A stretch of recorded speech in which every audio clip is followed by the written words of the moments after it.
Welcome to Barndo Dreams. Two couples, two barndominiums, two completely different states. Same dream, and almost the same budget. But what they got for their money? Not even close. One of them got a workshop, a wraparound porch, and money left over for a pool. The other got hit with a permit nightmare that added 4 months and 12 grand they never saw coming. By the end of this video, you'll know exactly which state actually gives you more Barndo for your dollar, Texas or Tennessee, and the answer might not be the one you're expecting. Before we get into it, if you're seriously considering a Barndo build, hit subscribe right now, because we break down real numbers, real permitting headaches, and real regional differences every week. Stuff most channels gloss over because it's boring to talk about until it's happening to you. Barndominiums have exploded over the last few years, and Texas and Tennessee are two of the biggest hotspots in the country for them. Makes sense. Both states have cheapish land, relaxed-ish rural attitudes, and a culture that's comfortable with metal buildings doubling as homes. But relaxed-ish is doing a lot of work in that sentence, because the actual rules, costs, and risks between these two states are pretty different once you dig past the surface. We're going to walk through land costs, construction costs, permitting and zoning, insurance, and the lifestyle trade-offs. No fluff, no barndos are basically free nonsense you see on other channels. Just what it actually costs and what actually goes wrong. Let's start with land, because that's where the first big gap shows up. In most of rural Texas, especially hill country, North Texas, and parts of East Texas, you're looking at anywhere from $3,000 to $8,000 an acre, depending on how close you are to a major city. Get near Austin or the DFW metro, and that number climbs fast. But push out 45 minutes to an hour, and prices drop hard.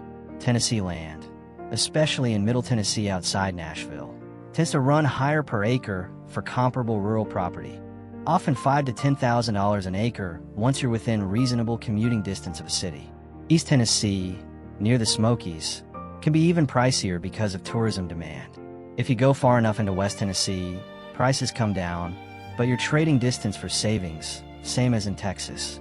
So round one goes to Texas, mostly because there's simply more land available at a lower price point if you're willing to go remote.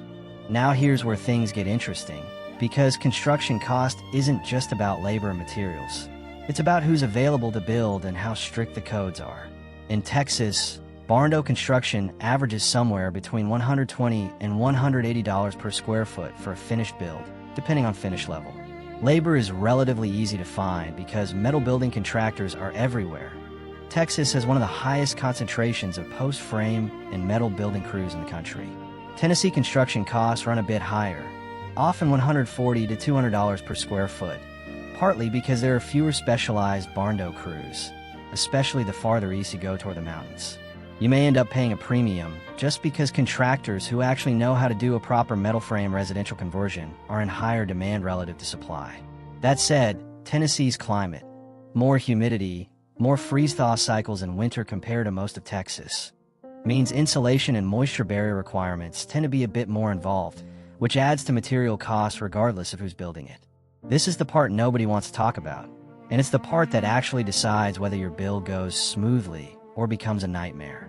Texas has a reputation for being the Wild West of zoning, and outside city limits, that reputation is mostly earned. Many rural Texas counties have no zoning at all, which means you can build a barndo without jumping through hoops that homeowners in stricter states deal with. But, and this is a big but, that doesn't mean no permits. You'll still need electrical, plumbing, and septic permits in most counties. And if you're near a city's extraterritorial jurisdiction, you may be subject to that city's building codes, even though you're technically outside the city limits. People get burned by this constantly. They buy land thinking they're in the clear zoning-wise, then find out the nearest city's EDJ reaches further than they thought. Tennessee is generally stricter. Counties more commonly enforce building codes, even in rural areas. And several counties require an international residential code inspection process that's more involved than what you deal with in unzoned Texas counties.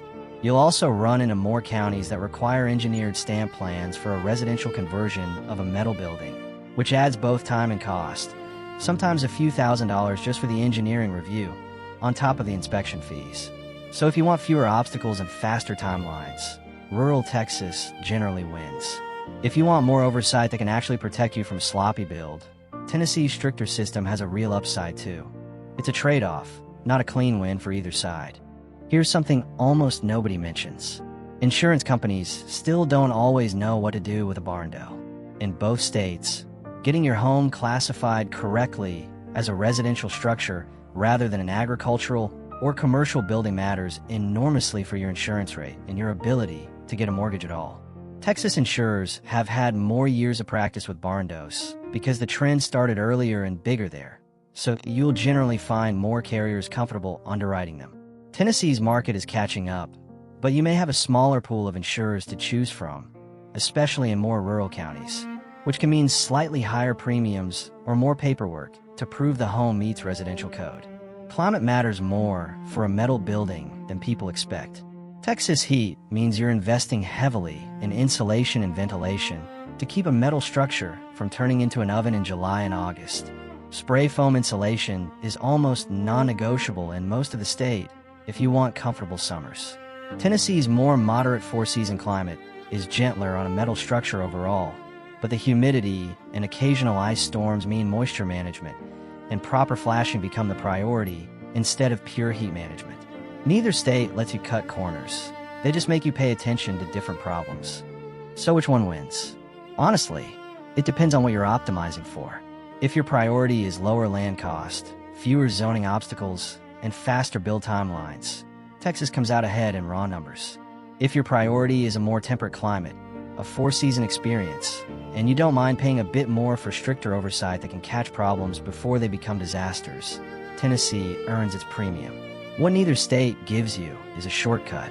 Both require real permitting, real inspections in most counties, and real planning around insurance and financing. Anyone telling you a barndo build in either state is some kind of loophole around all of that is selling you a fantasy, not a build. If this kind of honest cost breakdown is what you actually need before you commit to a build, make sure you're subscribed, because we're doing this state-by-state comparison for several more regions coming up, and you don't want to miss the one that covers your area. Drop a comment with which state you're building in, and we'll do our best to dig into your specific county's quirks in a future video.